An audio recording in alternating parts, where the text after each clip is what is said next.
తెలుగు భాష దినోత్సవం అందరికీ తెలుగు మాతృభాష దినోత్సవ శుభాకాంక్షలు. మరియు ఈరోజు అంతర్జాతీయ క్రీడా దినోత్సవం అంతర్జాతీయ క్రీడా దినోత్సవ శుభాకాంక్షలు అందరికీ.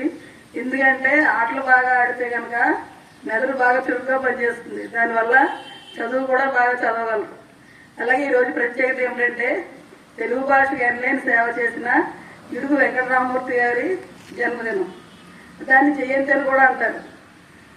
ఈరోజు ఆయన ఎక్కడ పుట్టారంటే శ్రీకాకుళం జిల్లాలో శ్రీకాకుళానికి ఉత్తర వైపున పర్వతాలపేట అనే గ్రామంలో జన్మించారు.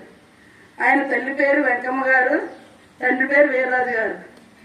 ఆయన చిన్నతనంలోనే తల్లిదండ్రులు చనిపోయారు.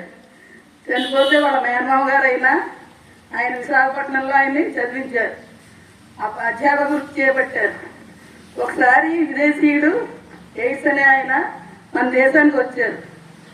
ఒక స్కూల్కి అన్నమాట, గిడుగు రామమూర్తి గారు ఉన్న స్కూల్కి వస్తే ఆయన ఏమన్నారంటే, మీ తెలుగు భాష చాలా బాగుందండి, తీగా ఉంది, కానీ అది గ్రాంధిక భాషలో ఉంది, అది గ్రంథాలను అవి చదివిన వాళ్ళకి అర్థమవుతుంది, పామర్లకి అర్థం కాదు.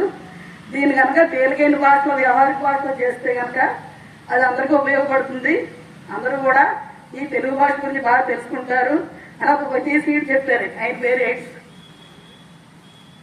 ఆ తర్వాత ఏం చేశారంటే గిడుగు రామమూర్తి గారు, కందుకూరి వీరేశలింగం గారు, నెక్స్ట్ గురగాడ అప్పారావు గారు, ఇంకా ప్రముఖులు చాలా మంది ఉన్నారు. వాళ్ళకి సహాయంతో ఆయన తెలుగు భాషకి 20 సంవత్సరాలు కృషి చేశారు. 1-2 కాదు, 20 సంవత్సరాలు కష్టపడితే ఆ గ్రాంధిక భాషల్లా మన వ్యవహారిక భాషలోకి మనం అందరూ తేలిగ్గా చదువుకునే భాషగా వచ్చింది. అందుకని ఈరోజు ఆయన్ని మనం స్మరించుకోవాల్సిన దినం. ఎప్పటికీ కూడా ఆయన సేవలు మనం మర్చిపోకూడదు.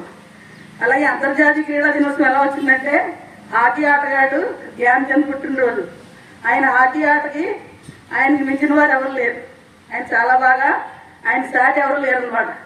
అందుకని ఆయన జన్మదినాన్ని అంతర్జాతీయ క్రీడా దినోత్సవంగా జరుపుకుంటున్నాం. ఈ అవకాశం ఇచ్చిన శ్రీనివాస్ గారికి, మిగతా టీచర్స్కి నా ధన్యవాదాలు.